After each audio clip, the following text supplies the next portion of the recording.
we got another one, and you know what? I'm feeling the French, so let's go with it.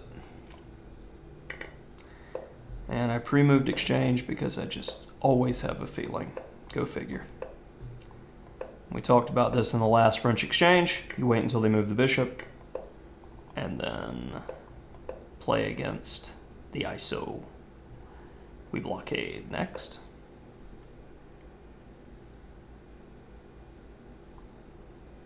I have no memory of this.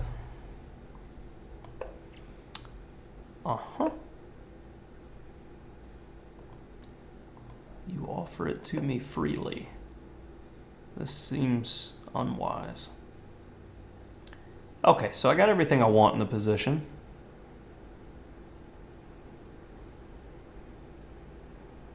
Or so I thought.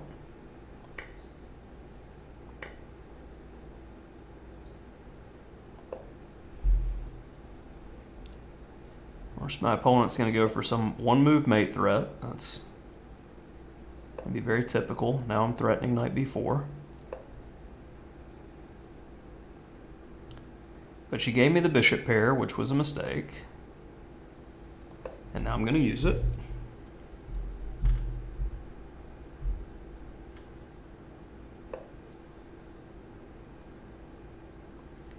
Let's go ahead and be flexible with this guy.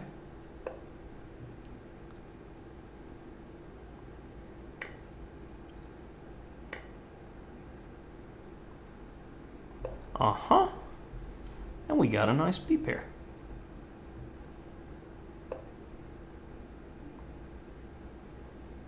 Control some key squares.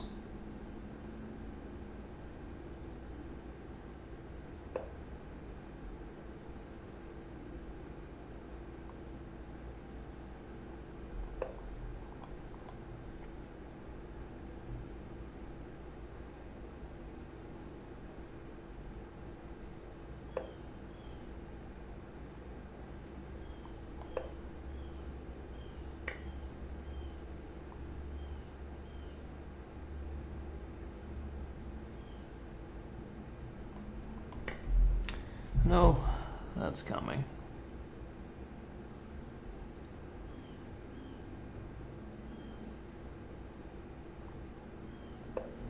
But I'm okay with it. I have an outside passer.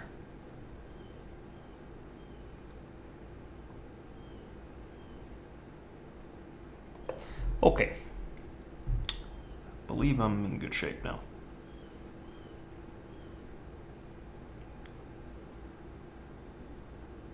B4 is a threat.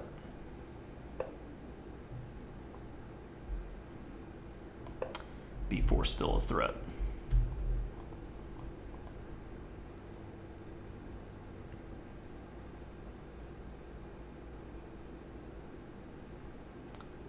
Are you gonna knight f5? That doesn't help you though.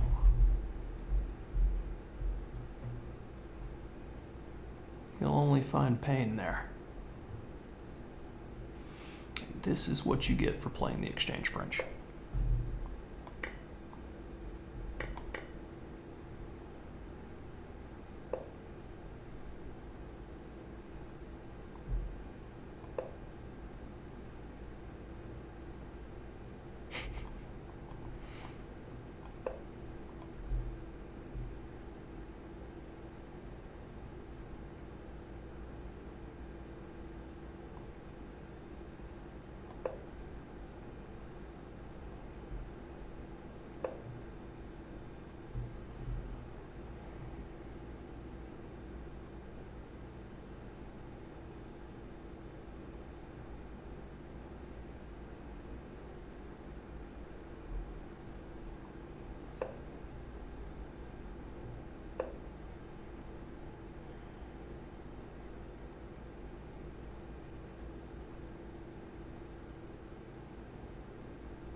I don't want to trade the bishop pair, but at the same time,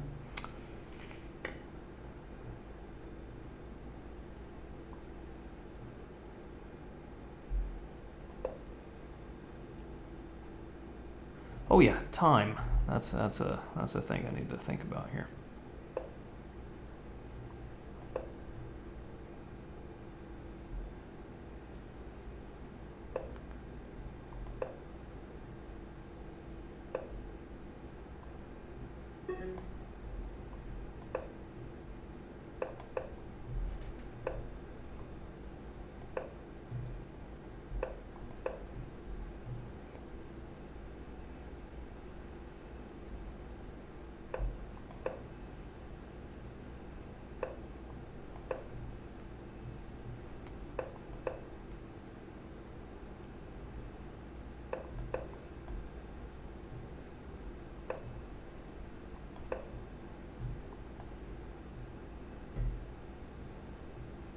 Yep.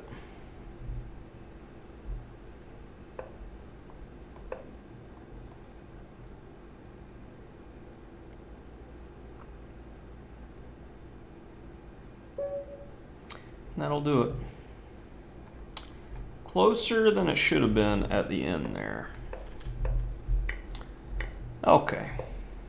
So, as stated before, the only time I recommend knight f6 in my Master of the French Defense text is when they play c4 in the exchange to support the d-pawn.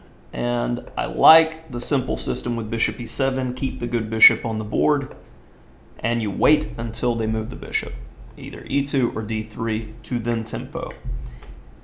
But then when he went knight e5, I began to worry about f7.